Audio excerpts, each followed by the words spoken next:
You cannot make money on your own. If I parachute you now on an island on your own, and I say do business, you can't. You need at least one more person to do business with. Say, I give you this, you give me this. The more people know about you, the more business you can create and generate. Your services, your value system, who you are as a person. You should not aim to become a social media influencer unless that is your line of business. Firas Al Msaddi, the visionary founder and chief executive officer of FAM Properties, Dubai premier and most technologically advanced real estate powerhouse. Embarking on his entrepreneurial odyssey at the age of 25, our alpha guest ascent to the prominence is a captivating saga of determination and the pursuit of excellence. From humble beginnings as a salesperson at Armani stores in Dubai, he swiftly rose through the ranks and propelled by his unwavering work ethics and insatiable hunger for success. How important do you believe that this coaching and personal development for your company has contributed to its success? I think that's...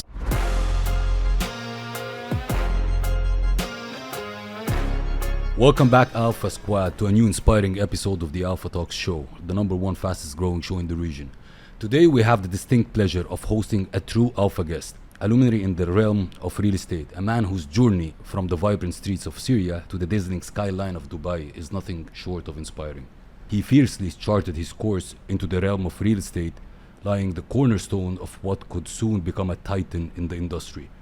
But beyond the glitz and glamour of Dubai's dynamic real estate landscape, our guest's story is a testament to power of purpose-driven work, driven not merely by monetary signs and gains, but by profound belief in the transformative potential of his invaders. He carved a path defined by integrity, innovation, motivation, and relentless dedication to excellence. Today, his pioneering spirit and unwavering commitment to pushing boundaries have not only revolutionized the real estate sector, but also inspired generation to come. Join me in welcoming Firas Al Msaddi to the Alpha Talks show. Brothers, it's a pleasure to have you today. I always start the show by a question. People will look at the episode when we publish it, they have the graphics, they have the title, and they will think it's interesting to watch it. What can you tell them today and now that they will gain if they gave us their time to watch the full episode?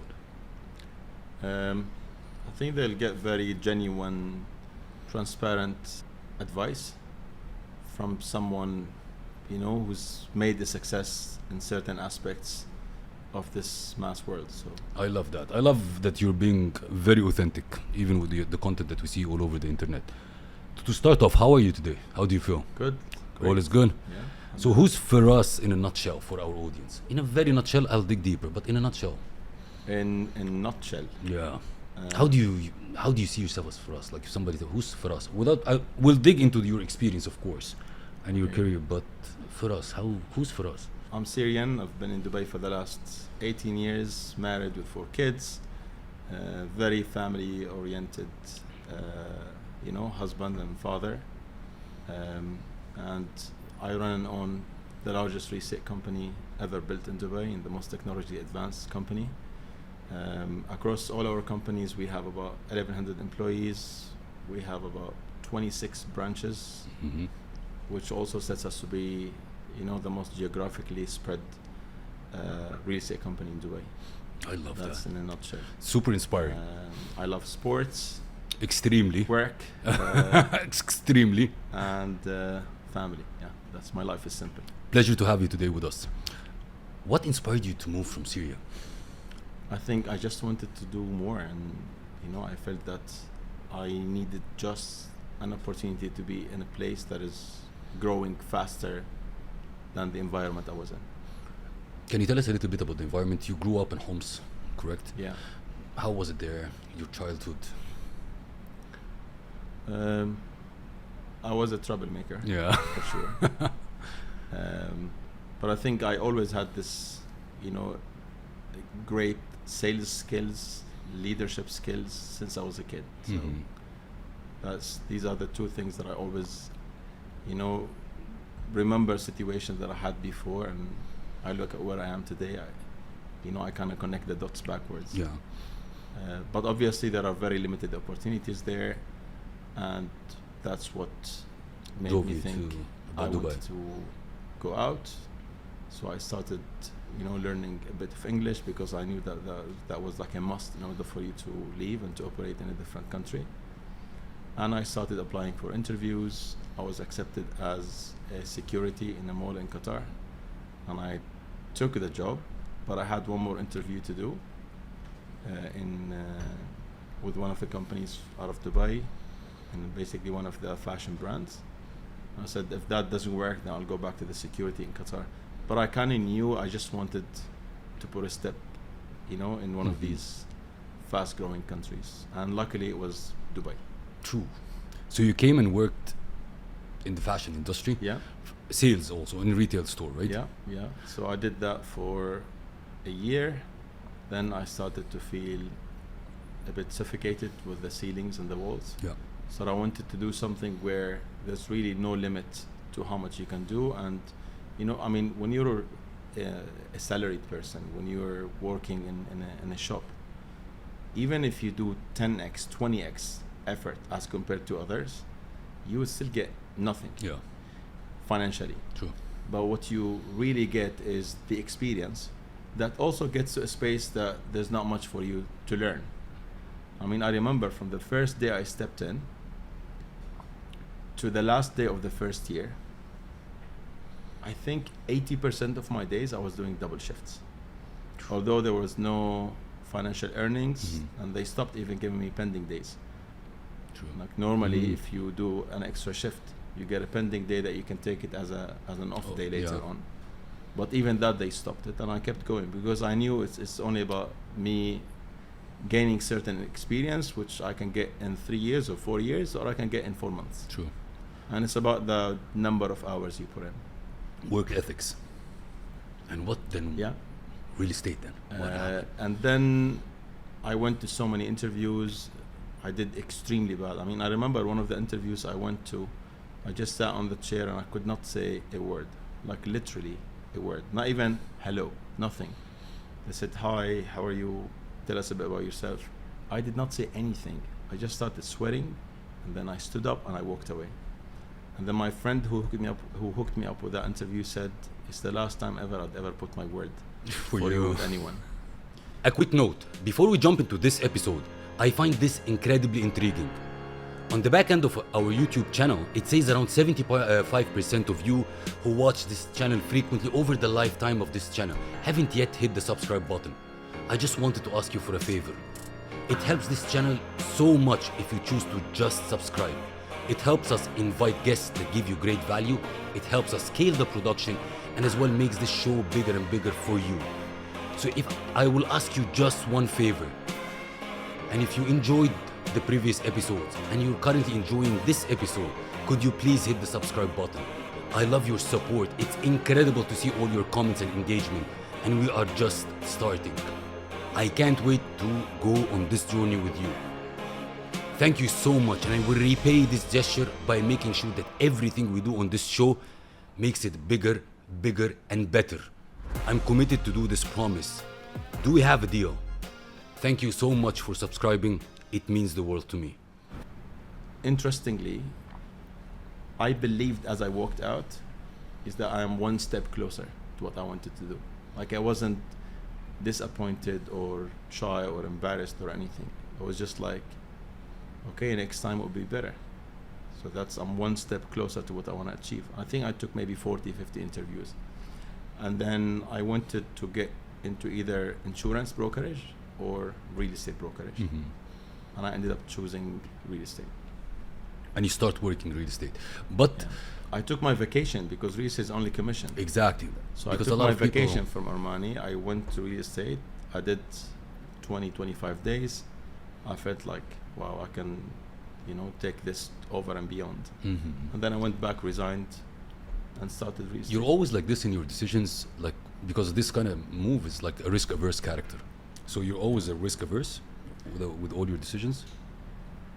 I'm not, I will never take a risk. Because risk is perceptional, right? True.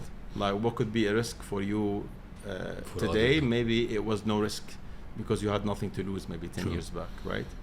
But for me, I would never take a risk that I cannot afford. Like my one rule with risk is if I can afford the worst case scenario, Go ahead. Then I will start qualifying the outcome. Is it worthy enough or not? But if I can't afford the worst case scenario, then even if the outcome will change my life and the life of the 100 generations after me, I'll never take it. A great point. Then you moved to real estate. You were working in a brokerage. And then how FAM was created. That's a very interesting story. I believe our audience want to know. So I moved to real estate. I did probably like a year and a half. And then I wanted to get some experience from the real estate developers segment, not from the brokerage standpoint. Okay. And I wanted to also get into a corporate just to learn, because it's a whole different ball game. Exactly, from the small private sector companies. So as soon as I joined one, before even starting to go to the office, they terminated me because the real estate recession hit. 2009. I didn't want to go back on my career, so I started FAM Properties. That was March 2009. So I bought a bankrupted license, and I changed the name from, it was I think Special Home Real Estate. I made it FAM Real Estate, which is basically the initials of my name. And I started. What were the challenges that you faced at that time? Starting a business in a recession time? Much smaller than today's challenges, because it was a much smaller business. Of course. But I just took it one step at a time. Like I had a clear strategy, and I always knew, although I never communicated this at that time, even between me and myself, but now looking back, although it wasn't so clear in my mind, but the way I was acting tells me that the beliefs that I have today for what makes a success in business are the same beliefs that I followed before. It's just I didn't have them in clear format, in words. Yeah, a clear format. Back then, is I knew that in order for you to win in business, you need to outperform your competitors, not by focusing on your competitors, but by providing more value. So whoever manages to create more value to clients, they will win the business. So I was no one, the company was no one back then. But then I focused on one single project only, and only one single project. Despite how many people around me were saying, no, this is not a good enough project, there's so much business happening the other side of town, so much business happening in Dubai Marina. I focused only on executive towers in Business Bay. And I knew that by focusing on that project, I'll be the best of the best on that project. And when you look at, for example, those online platforms where you advertise leasing and sales, because I was focused only on that project, I had a bigger footprint than the top and the largest 5 companies back then. Because they were doing all of Dubai. I was doing 24 hours only this. And that was the start. And obviously when if you have the stamina to start and to keep going until you start materializing some results, that's where most people drop out. True. But if you pass this and you start materializing results, then it would be then you'll be hitting it on steroids. Then you go now I tasted it, I'm gonna go harder. How long did it take you to have this taste?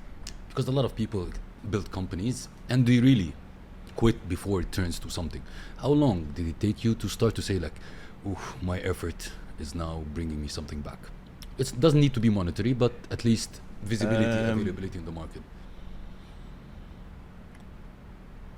Few months. Yeah, a few months, but because from a transactional standpoint, I was already transacting as a real estate agent. So now I'm still a real estate agent, but just doing it on my own. But then the challenges started to come when you wanted to build a company, right? So if you ask me in the first 3 months, was I in profit? Yes, I was in profit because I was counting just my own deals. True. But then you want to build a company and you want to separate your name and your personal deals from the company as an entity, and you want to make sure that entity, that business is in profit. True. That took me maybe 5 years. Nothing comes that easy. Yeah, to be able to separate the both. For us, when you talk about FAM, you always, or DXB Interact, you talk about it's the most technologically advanced. Yeah. What do you mean by that for people to understand? It's basically every single piece of our operation is automated, is digitalized, and basically we run our overall operation on an Oracle-based platform, which is basically our ERP that we've built from scratch. Which means every single, piece of knowledge is a brick in that system, and that's what allowed us, the technology piece allowed us to scale, because it's impossible for you to scale without tech. Systems. Today they ask me, they say, but the world is going digital and people are actually reducing the physical spaces. Why did you expand and multiply, your overhead cost 10x by acquiring more and more locations in Dubai? Well, I think number one is, without the tech piece, I would never be able to control and to manage 25, 26 different branches. True. But then there's a whole different, reason or set of reasons why we decided to actually go and to expand physically. That's like a long-term plan that most people, I think, in the market, in our industry, won't even understand. True. And even if you explain, they will understand, but then they won't believe. And even if they believe, most of these guys who would believe, they'll be like, okay, this is too long term. I am more of today, and then when you started doesn't matter what happens next. When you started FAM, you had this vision that you see now, building you're building FAM as if it's a corporate structure, a proper blue chip structure. Did you have this vision when you started? Yeah, you had. I mean, the first office I took, I rented it for 3 years. It was a shell and core office, one contract, one payment, and basically I burned all my ships. And in my opinion back then, it wasn't like a risk that I can't afford. It wasn't even a risk. Like, Dubai had so many skyscrapers that were already built, and if your job was just to take investors out, just to help them to exit the market, you will get rich in the process. But I remember my office glass back then, I put FAM Group. Although I had no idea what group, what companies, but I put FAM Group back then. That was like the very first office that I ever had. So you had the vision. Yeah. A lot of people don't understand that scaling comes with its own set of problems. You started a small company, now it became a titan. Can you take us through this process of scaling? What made you want to scale, first of all? Because scale comes with headaches. And how did you manage to scale FAM to what it stands now? First, in general, I don't like small businesses. I don't like any business I don't like tiny stuff. No. I like to do everything at scale because I can. That is one. Two, I think the trigger was the fact that real estate companies have no value. Like, literally, now you start a real estate company, a brokerage company, you get to 40, 50 real estate agents, 100 real estate agents. But try to sell that business. It's worth nothing. True. If you open a shawarma shop for 5 years, you can actually sell it for something. But with real estate, you can't sell it for anything, because it's purely you and your agents. And Dubai has most agents have very transitional mindset. So today there was you, tomorrow there was someone else. Unless those who know what it takes to succeed on the long term, then they understand, actually, if you want to succeed, you gotta stick around, and you have to have the stamina, to go through the ups and downs with any business, because no business continues to go up every single sunrise. So I wanted to take the business to an extent where actually it has value. That was the trigger. And to do that, you need to become more of a corporate with serious brand equity, with a system that is of value, and basically to become a platform that offers people long-term careers and opportunities. I mean, the reason why I decided to start my own company at the very, very beginning of me being in the real estate is because like I felt there are very limited opportunities. That's it. Like the CEO or the owner of the company or the manager, all they care about is the transaction that you're bringing today, and it doesn't matter. Your growth is not even on their map. True. Like what happens, what you aspire to achieve, what you aspire to grow to in life is just doesn't matter. And I'm not talking about this from a naive, good heart perspective. No, from a business perspective, there's a big opportunity for business leaders to see what aspirations their people have and what motivates them the most, and then open that up for them. And also what contributed to the scalability big time in a big way, the fact that I'm very passionate about people and people growth. I mean, I've started from scratch, and when I see someone with, you know, skills and hunger, and drive attitude. and hunger and the right attitude, I'd love to help them. But if I have the most successful boutique company on earth, I will not be able to offer people any, you know, growth opportunities because it's a boutique company. True. So scaling the company was also for a purpose, a mean for me to give people more opportunities. When I see you online and I see that you're really running your group as a corporation, a big corporation, you're having regular meetings with your team, you have regular conferences where you do workshops. How important do you believe that this kind of, I would say, coaching and personal development for your company has contributed to its success? You do a lot of that. I think that's the job of that's what makes a successful leader and a mediocre. Like if you're unable to, as a leader, if you stop creating value to your team members, that's the time anyone with brain will leave you. So one of the retention kind of ways. So it's not actually to retain. You share knowledge because, like they say, what if you train them and they leave? Well, what if you don't train them and they stay? True. So scaling gives you the opportunity to leverage and to monetize your knowledge.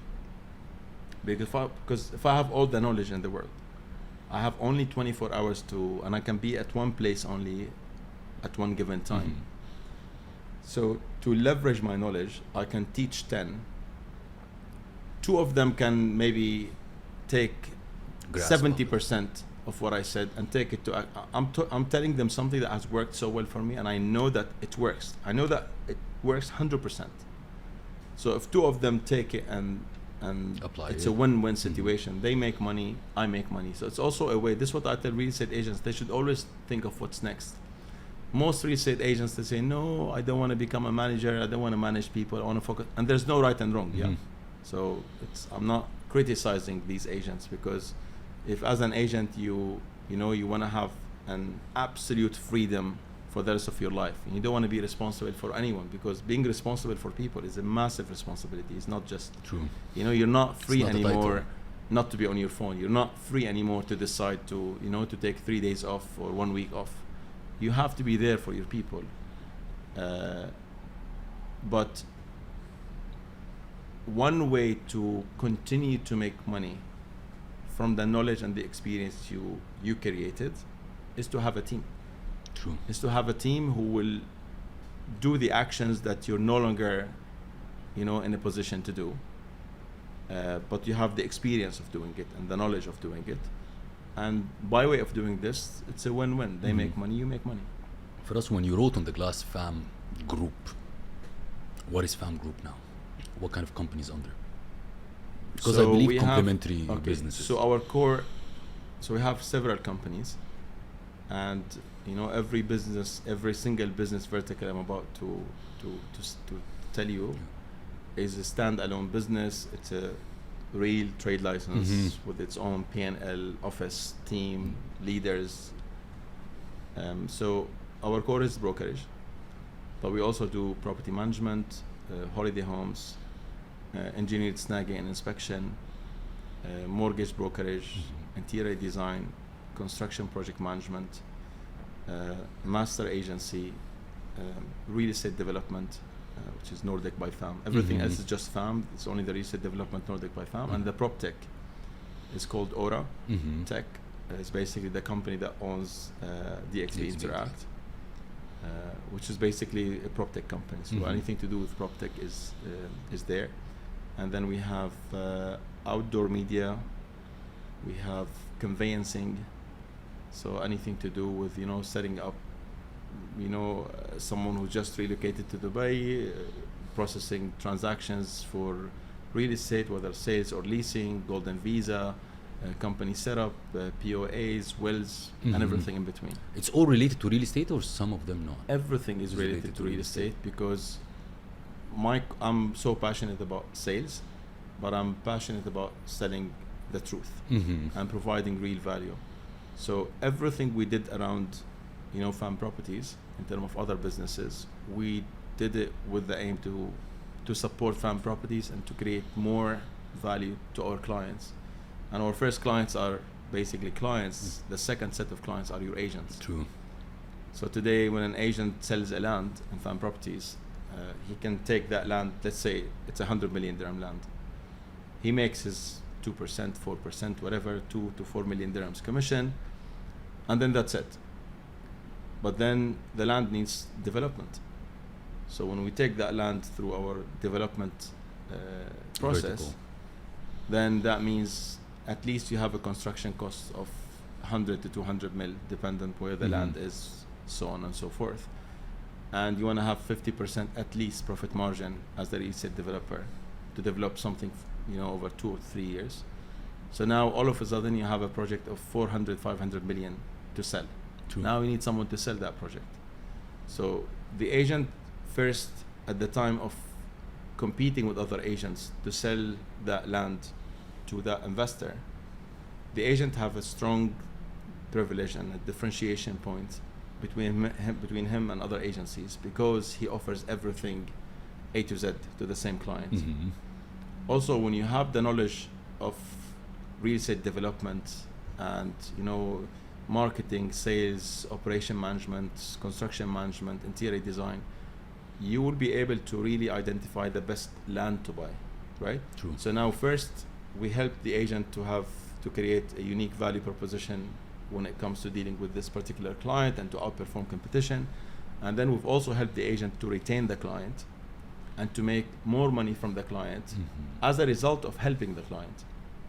It's not about milking the client. It's about helping the client. Whenever you do well in business, money will follow. True. You will never see someone who's super successful in business but broke. Yeah, true. Right? Building such cooperation requires that you build a great team. And of course, while you were building the company, you had to do the recruiting on your own. What are the key things that you look for when you're recruiting people? I think what's important is not to look at what people have done and to focus more on what people can do. What people have done should give you clues. But I think real authentic entrepreneurs will be able to tell what potential someone have in terms of what else they can do when they hear what they did before and they meet them face to face. And that's what I focus on the most. And I think if I'm in one business, I'm in the business of identifying people who have the same value system, number one, and number two, who have the same aspirations. So people who want to grow, they understand what it takes to grow, they're ready to put everything there.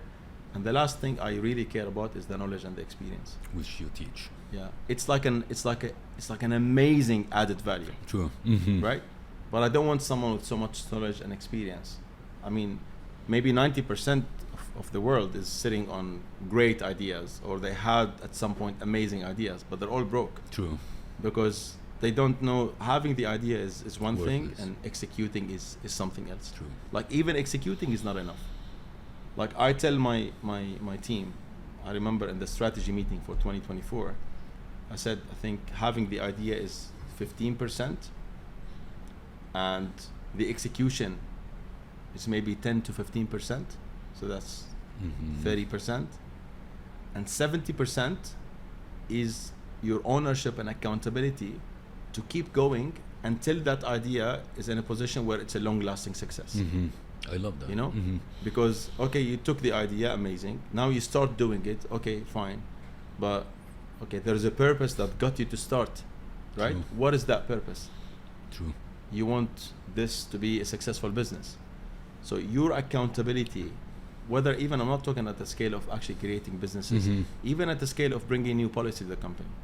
I mean, I remember the first time I brought KPIs, for example, to my sales team, it was a big mess. And I could see in their eyes that, okay, this is never gonna fly. It's just like a spike. Now he's in the mood to introduce something new. Okay, fine, but like 1 month, 2 months, and then it's over, it's not gonna work. And it took me maybe 3 to 4 years to get to where I wanted to be with KPIs. And today it became an integral part of our culture and system. Operation, and it's like embedded in the body of the company. So even at the scale of tasks, some people just throw amazing ideas in their companies, and then they start executing. So a manager would sit with me and I would say, okay, you need to do 1, 2, 3, cascade to your team. Okay, one manager will go and cascade to his team, amazingly put so much effort in that meeting and explaining what the team needs to do. The other manager, the other leader, the one who knows what it takes to succeed, will write that idea or that task or strategy, and will say, okay, the outcome of this is this. I will not stop with my team until I get this. And because your job, you're not like just an email. True. You're not a messenger. A box mover. I just tell you, okay, this works, and then you say, okay, but I told them, they didn't do it. I love that. For us, you talked about value system. If I ask you, what's your top 3 values as for us? I would say integrity, honesty, respect, and transparency. Everybody can see it, actually. What sets apart a successful real estate agent? We are in a city where every second person is a real estate agent. What sets them apart being successful? So many things, but if you want one single line, a hit, yeah, it will be honesty, because that drives everything else. If you're honest about what you're offering and what you're saying, it means you've really done so much work to first learn about this project, compare it to other projects, make sure that this is the best for this client, and then present it to the client.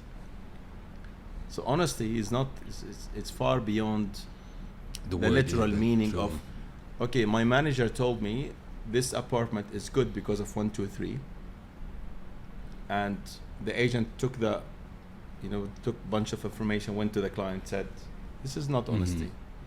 Okay, you're not lying, but being honest about what you're offering and understanding that this can actually make or break someone for generations. True. Like, I know some people invest in real estate, and now it's not only they got broke, also their kids are broke. True. Their kids are growing up broke. Cascading, true. Right? Because they took the wrong advice. They have a responsibility as well, because they did not do their due diligence. They took the wrong advice from someone who was only commission driven, and they made a very bad investment. This happens across all investment segments. True. But when you're honest about this, it means you took this information from your manager, and then you went, you verified it, you understood it, you went to the site, you visited the site, you compared it with what every other project offers in the market, and now you know that this is the best because of 1, 2, 3. Obviously, what's best for one client may not be the best for another client. For us, this will let me ask you a question, because I faced it in my career. How do you maintain or control the honesty in an industry where majority of the players in are not? So how you maintain honesty within your team, your agents? It's a very hard thing. I would say one of the important keys is to explain what's in it for them. Because today, if you talk to a real estate agents or someone in a hardcore sales environment and you tell them, be honest, the first thing that's going to come to their mind is I'm not going to be able to sell. Yeah. So they have to put some... But in reality, every single big businessman, billionaire, president, king, whoever they are, including yourself, you want to deal with someone who's honest and has the know-how.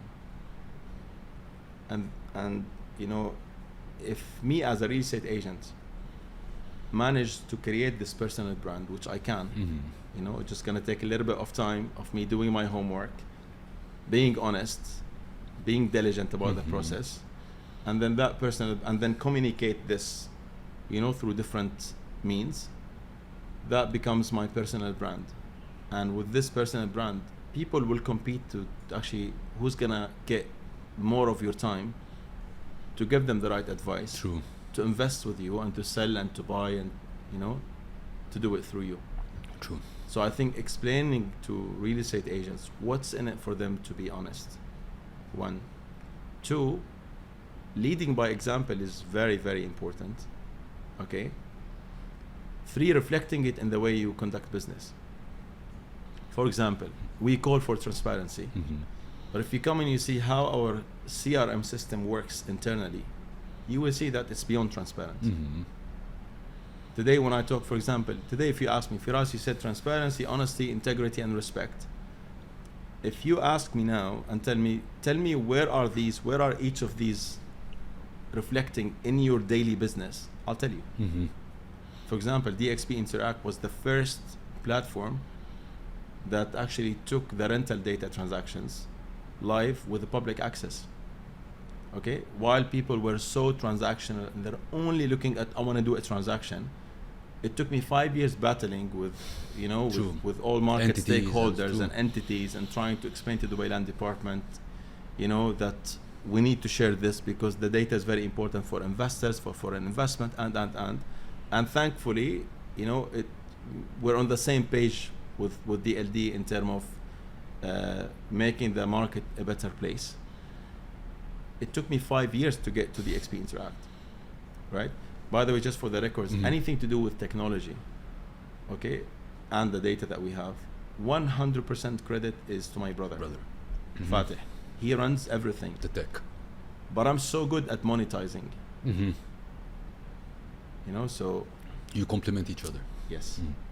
So you don't need to be the most techie person in order for you to... Today, without tech, you can't compete. True. Anyway. But back to what just we were talking values. about, you know, the integrity and the transparency. Even internally in the company, it's not about just putting it... DXB Interact is all about transparency. Now, I'm going to give you an example. How do we make money out of, for example, DXB Interact? Okay, the first thing is when I meet any investor, if I'm meeting a foreign investor, before I start talking about how amazing the company is, I want to put the investor at ease and make the investor feels secure. So I say, listen, Dubai real estate market is very transparent. Okay, whatever I tell you or anyone else tells you in the market, you can go and verify. On DXB Interact, all the data is derived from Dubai Land Department. Now I've created an association between me and the company and Dubai Land Department, which is the most authentic, right? And so the credibility, the trust follows. Now, when you create that trust, okay, not by telling a story, it's real. Today, if you want to buy anything, you go to foreign markets, someone tells you this is for 2 million, buy it. It's unit number 901. It's a 3-bedroom apartment. If I show you a live platform where you can just write on the platform 901 and see how much it was sold last year, and put 801, the apartment under and above and next to, and see the entire set of transactions for leasing and for sales, and be able to verify it in a way that you don't need to be a real estate expert, you're gonna be like, wow, right? True. Now they trust, number one, your approach to this industry, your approach to dealing with clients, identifying your values right away. Then next, when they trust your process, they will trust your process when you tell them this is a better property and this is a better opportunity because of 1, 2, 3, and here are the supporting facts, and you're free to go and to verify. I mean, I remember one of the investors, institutional investors I met them only one time. They came to me and they had an offer with them from someone else, I showed them DXB Interact. I explained to them, how they can actually go about verifying anything they get. And I did a transaction worth of 180 million dirhams. I think the week after or 2 weeks after with them. By being transparent, open. Yes. If you think about it, who doesn't want to deal with 100%. An honest person? Of course. Who's got the know-how? Of course. These are the two things. Even if you go to a restaurant to order something from a restaurant, you want to talk to someone who's got the know-how to know what to advise you and be honest about it, right? So, and I think whoever is honest enough should always understand that I need to be honest about the process before I meet the client, not when I meet the client. Who instilled in you these values? You've been always like this, or life taught you?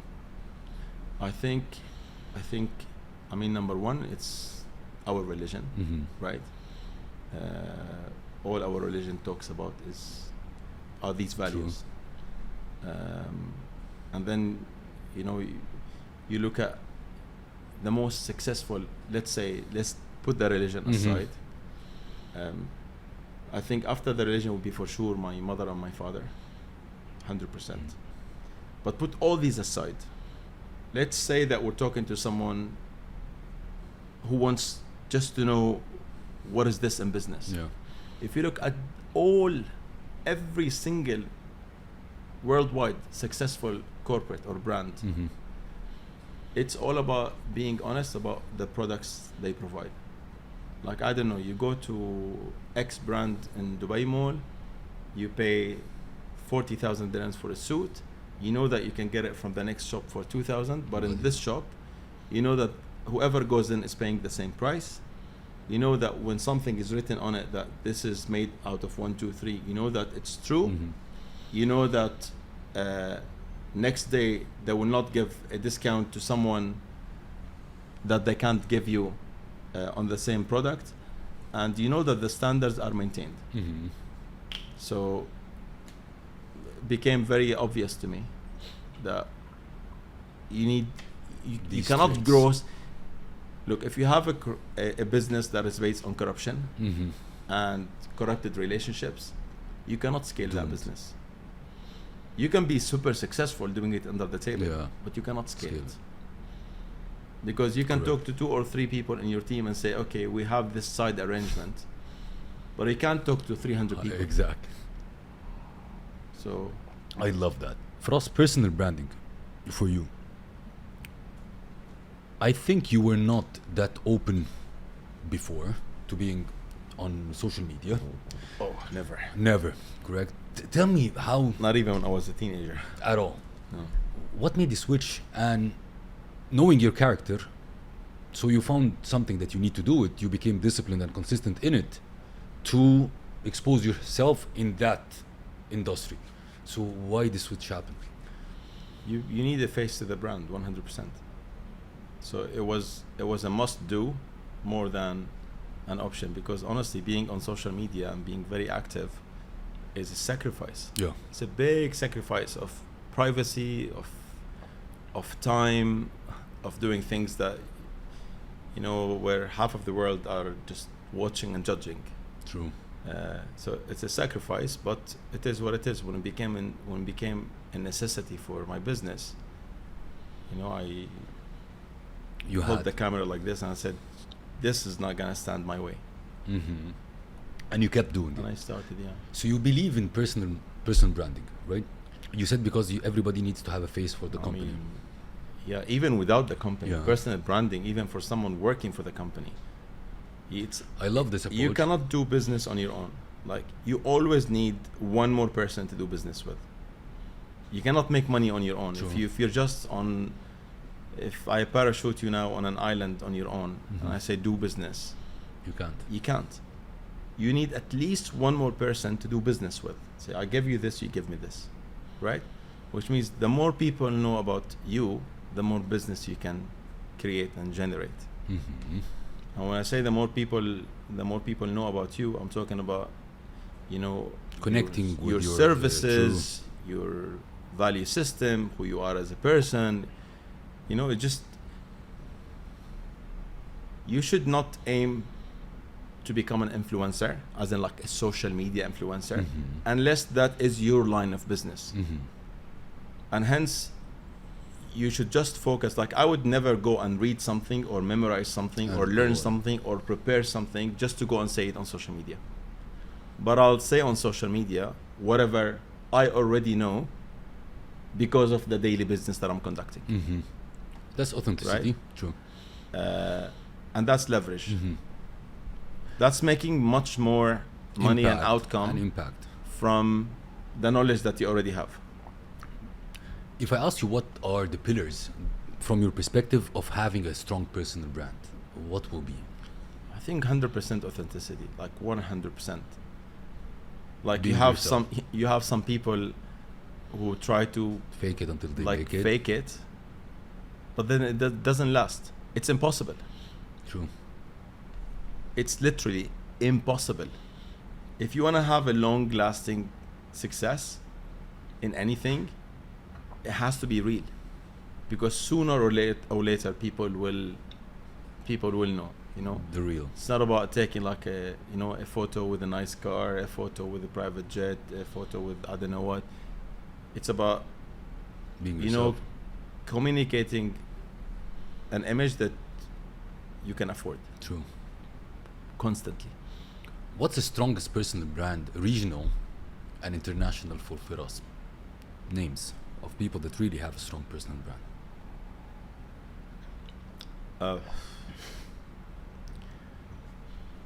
Okay. Are we talking about just personal brand personal or people brand. who like A personal brand that- inspires me? Yeah, and inspires as well, because it inspires. I don't have a single person, but I learn from Different. everyone. You know, I learn from what I deem as wrongdoing also from some of these influencers, and I learn from the things that I deem good for me. Yeah. For example, I mean the classic Gary V, you know, Ryan Serhat. I love Ray Dalio. Like Ray Dalio all the way. Like Yeah. I'm obsessed with Ray Dalio. Yeah, the principles. He's one of the people that, you know, that he writes one line or two lines.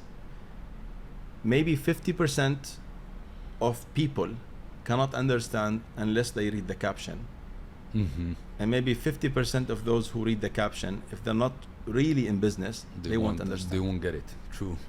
So he's very, very deep. Like he writes two lines, for me, it reads like a book. You're extremely busy, a businessman. How do you balance business and family? When you are 100% I a think family there's person. no. I think there's no balance. That's the truth. That I'm not saying between these two, but I'm saying in general, you cannot balance everything and At the same time. become an outstanding player in one thing.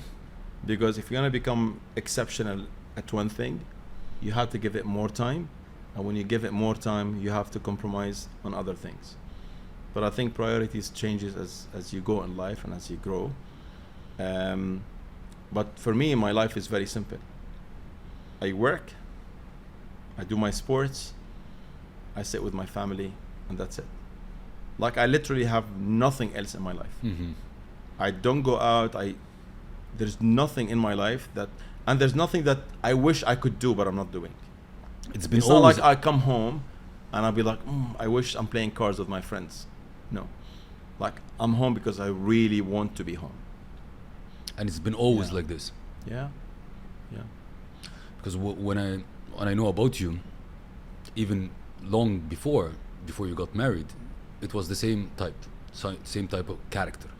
You studied in university, and this is where you connected with your wife. So you were studying, working. Yeah. So it's been always like this. Yeah. If I ask you, how do you define success? What you gonna tell The me? two things I think you need to either be happy or working towards something that will make you happy or a position that will make you happy. That's for me success, 100%. Because that also means you have less shit to complain about. Yeah, true. You know? But the opposite is everything but not success. It's say, okay, I wish I have 1, 2, 3, and I'm depressed because of that, or I'm not happy because of that, and I'm doing nothing to get there. Like, that's everything but not success. True.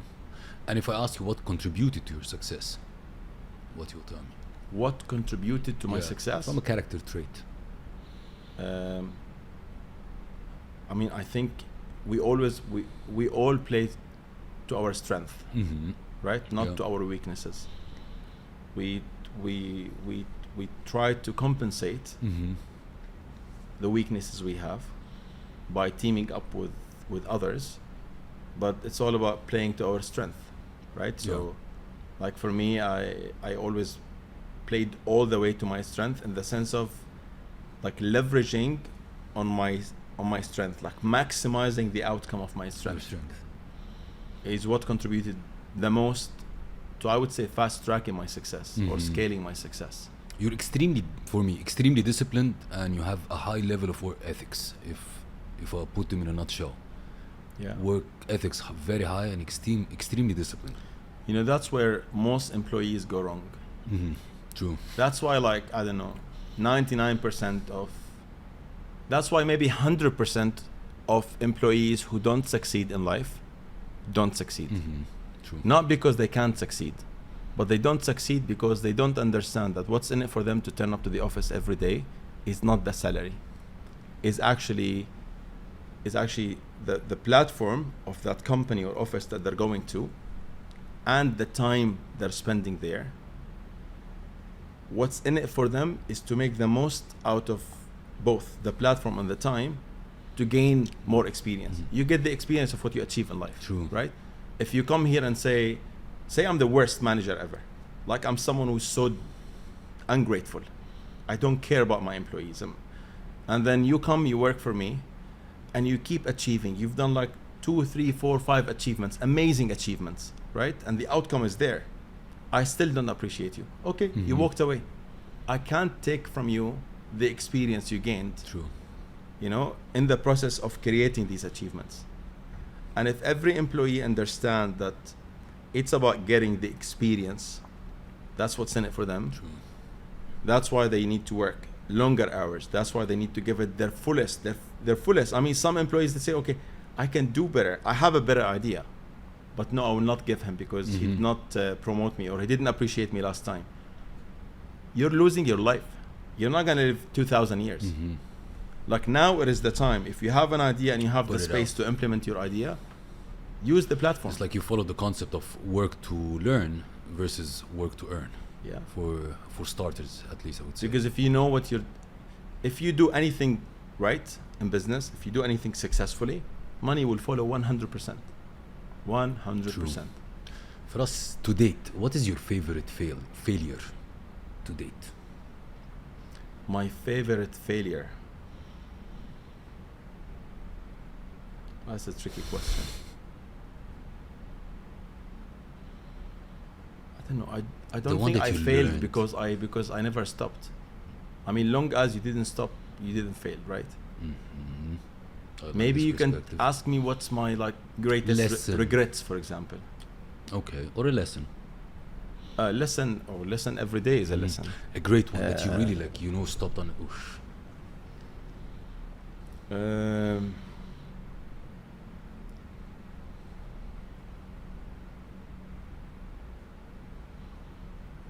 Help me out. I don't want to edit this. I will keep the silence in the. No, because my head is bouncing actually across different aspects of life. I mean, something that happened to you, and it wasn't a success. Okay. Let's not say failure. It's not an end. Okay. But you've gained a lot of lessons from it. Okay. Building your companies. Every day is a lesson. I had many of these, by the way. Of course. Like, I don't know, for example, partnering up with people. Exactly. I wanted to ask you this. It could be that's one of the greatest lessons. You partner up with someone and it's business. I think maintaining the line, the border between a friendship and business was one of the biggest lessons I've learned in business. Because when your friendship gets to a point where you cannot talk business and you can't impose what you should at your capacity in that business context because of your friendship, that's the biggest lesson, I would say. True. That's something that set me back years in my life. True. And if I switch it, your favorite accomplishment, the thing that makes you very proud in business? I was about to say my family. Of course, because I know, that's why. No, because honestly, True. It's an approach that you adapt in your life and you thrive to succeed across all aspects of life. True. So in business, success in business, I think I would say communicating and living up to what I communicate in terms of our value system and our success is a big thing for me. Is that clear? Of course. If I go to entrepreneurship a little bit in a quick one, do you think anybody can be an entrepreneur in this era? Anybody can be an entrepreneur, or it requires particular set of skills? Anybody who's ready to give it what it takes. What it takes. Not anybody. It's like you're literally trading your soul. You have to be the first one to come and the last one to leave and the one and only one to blame when shit goes wrong. And you don't know when it's gonna yeah. I mean, many people around me wanted to move from corporate to entrepreneurship. But they're like comparing getting a salary every month with the uncertainty of, I'm better off making the money here. You know what I mean? But those who understand that once they do it right, you build something. Yeah. I think that the biggest overarching thought for success is long-term thinking. Because when you think long-term, you have to be honest. True. Right? When you think long-term, you have to do the right things with me today if you want me to be with you tomorrow. So if you think long-term, you don't want to, maybe do employment, for the rest of your life. Maybe you want to build something for, that lasts even after you pass, I don't know, to your kids. But again, there's no right and wrong about, if you're not an entrepreneur, you're not successful. No, right? True. You can be successful here, you can be successful and there. It's not even about money. Like I always say, it's not about how big or small your goal. But if you're happy with 10K a month, if you're happy with what you have and you don't have so much to complain about, that you're not doing anything, about, you're successful. True. So that's why I said, when he said define success, I said, if you're either happy or working towards your happiness and giving it your all, you're successful. True. For us, we're in the Alpha Talks show, right? And we have a golden question. We're asked the alpha guest to define an alpha. What's an alpha for you? Alpha? I don't know. It associates with leadership, right? Yeah. So that's like, it just talks to me about leadership. So the alpha leader, the leader of the pack.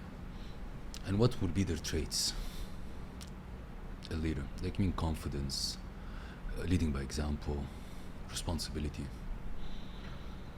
Okay, I boil everything down to values. Very nice. Because values drive your actions, not actions drive your value. True. Your values. And if I'm an honest leader, I should naturally be caring, right, about those who I'm leading. And if I'm transparent, it means I need to be very transparent with them about the challenges, the problems, the risks, the opportunities, and everything True. in between. So I think values, like Everything values, starts from your values. Honestly, it's all about values. True. Like if people understand how much money they can make when they're honest, they'll be competing towards how can I be more honest. True. And the impact will be much bigger. We have a section called the Alpha Quickfire. So I'll ask you a couple of quick questions and you shoot me the answers. So are you ready? Quickfire. Yeah. Fire, my friend. Yeah. What's the most surprising thing about your early days in Dubai that people might not even know?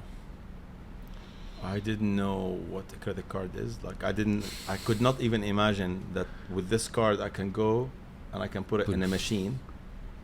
It's the same way AI surprised you today. It's like, how can you put a card in a machine and then get money? True. What's the biggest risk you've taken in your career, and did it pay or not pay off? Risks in my career, firing questions, firing answers. I don't know, because I'm not really a risk taker. I'm very, like, if I can't afford the risk, I would not. I won't take it.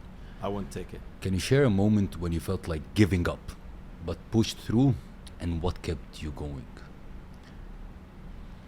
I almost lost the company few times in my life, maybe twice.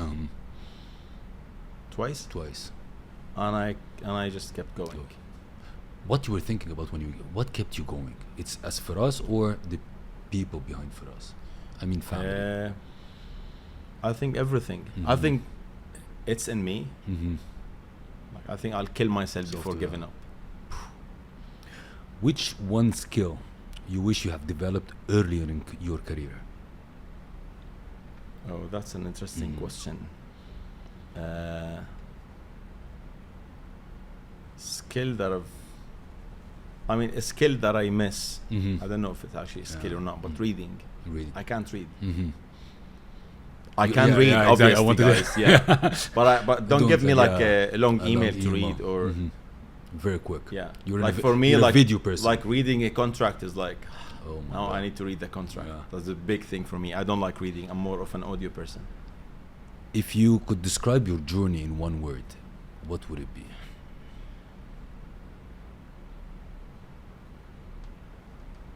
Exciting. If you could teach one lesson to children, what lesson would it be? What age? Super young children, less than 10. Honesty. What is something that somebody has told you that has hurt you and you'd never forgotten? Nothing. I don't care.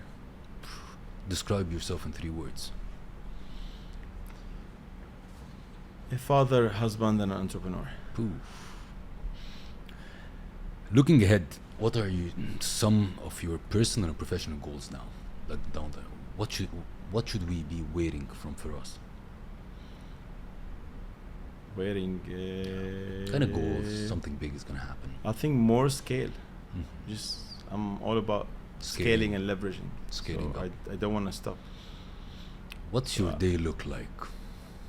I'm busy every second. Yeah. Like, can you just divide honestly it? speaking, Yeah. I'm busy every single second of the day, and I'm so happy about it.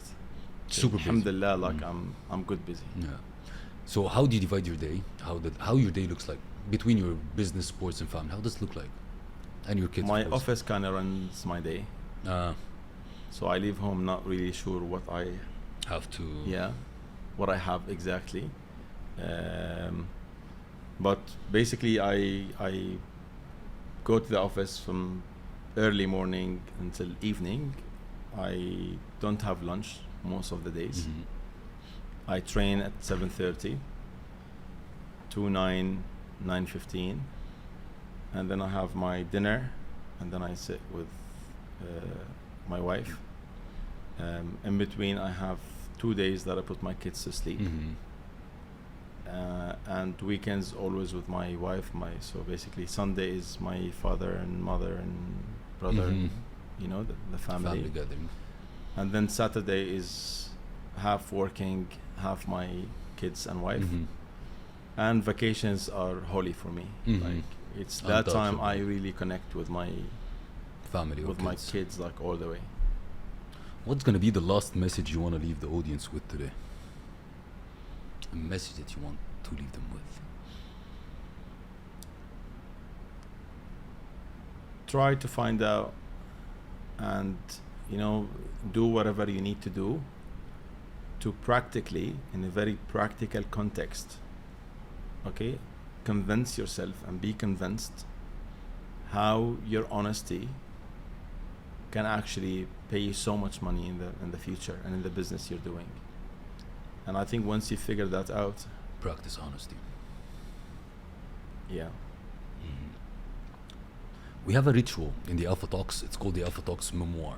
So it's like a journal where the Alpha guest has to do a couple of things. One of them, they write their experience about in the show. The second is to answer a question from the previous Alpha guest. Shit, not only reading, also writing. Exactly. You know, Voice it. I go somewhere to write, and they ask me, write, you need, if you have allergies or I don't know what, and I say, listen, I'm coming here to relax. Voice it. Don't give me a task. But okay, I'm happy to write, of course. And the second thing is to answer a question from the previous Alpha guest, which means you will ask also the next Alpha guest a question. It's the way of the Alpha guests connect to each other. Okay. So are you ready to answer the question? Okay. Yeah. So how do you advise the audience on finding their authentic self, and how do you discover it? This is your question? No, it's a previous guest question. Oh, okay. So the previous guest wrote this question to you. Okay. He doesn't know it's you. How do you advise the audience on finding their authentic self? And how do you discover it? Yeah. Your true self. You know, a lot of people now are lost. I think your true self is starts with understanding your strength and your weaknesses and what makes you happy in life. Mm-hmm. Right? Yeah. That's who you are. True. I am made of kind of my strength, my weaknesses, and what makes me happy in life. So you recommend people to look at... So if I say that, for example, I'm good at basketball, or I'm good at, workout, or I'm good at communication. I'm better with, dealing with families and individuals than dealing with corporates and businesses. So it means more B2C than B2B. My weaknesses are I hate tech. So all these combined makes who you are, I think. So. And understanding that bluntly, unfiltered, and looking then at what you want to do, kind of what makes you happy. Mm-hmm. Okay, you want more money to do what with more money? And then from there you can drive your goals and what you need to achieve. True. Right? And then you have to say, okay, in order for me to achieve that, I need to do 1, 2, 3, 4. And if you don't know how to go about these, try to look at some of the successful people who are there and see what they're doing. Right? They're not, sitting around with a cigar all day. True. That will help you understanding what it takes to be there. And then sign a contract with yourself that you're going to put what it takes, and you will have the stamina to get there. And also tell yourself from the beginning, and write in the same contract, that you're going to face a lot of obstacles that you can't foresee today. You cannot even imagine or think of. But when these obstacles come, you will not give up. True. You just keep going. Commitment. Yeah. Firas, do you think there is any question that I didn't ask you today? I think your questions were Brother, we didn't talk about my book. We didn't talk about tell us a quick thing about your book, Firas. A quick thing. So to close with the interview today, a quick thing about your book. Honestly, for my book, I felt that I owe this to Dubai, because I love Dubai. It's a land of opportunities. Like what you can do here in 5 years, you can't do in other places in less than 50 years maybe. True. And I felt that I owe Dubai this book. That's why I actually gifted it to His Highness Sheikh Mohammed bin Rashid when I published the book. And because he's my biggest inspiration in Dubai. Like, I don't know how anyone can actually live in Dubai and not be inspired. True. You see inspirations wherever you go, whether 100%. The market's up or down. And I exposed all the wrong practices in the market and how to avoid it. All the good practices and how to follow it and apply it. And whether someone wants to become a successful real estate agent or a successful real estate investor or start a successful real estate company, brokerage company, or someone is a competitor or not a competitor, or someone who wants to do business outside of Dubai or the UAE, I think I've written everything that worked extremely well for me in that book, and I'm very confident that it will help, generations to come. And I hope that, it will pay off my kids. Because it takes time for people to say, like, you know what, I've read 10 other books and I've never seen something that, like that at that depth. I love that. For us, it's been a pleasure to have you today. It's a great honor. Likewise. I love the questions, I love the interview, and I'm sure a lot of our audience will have a lot of value from it. And I'll leave in the description all I would say not the contacts, but like if people want to reach you, it's gonna be most probably the FAM website and your Instagram handles. I appreciate it. It's been a pleasure. Thank you very much. Thank you. That wraps another inspiring episode of today's show. I hope that this episode has ignited your inner alpha and left you feeling inspired, motivated, and ready to conquer any challenge that comes your way. Remember, alphas aren't born, they're made. It isn't about dominating others, it's about embracing your authenticity, leading with integrity, and making a positive impact on the world. If you enjoyed today's episode, be sure to subscribe to the Alpha Talks on your favorite podcast platform. Leave us a review and share the podcast with your fellow alphas. Also connect with us on social media at Seif Al-Hakim. Share your thoughts, insight, and stories of personal and business growth with us. Let's create a movement of alphas supporting one another.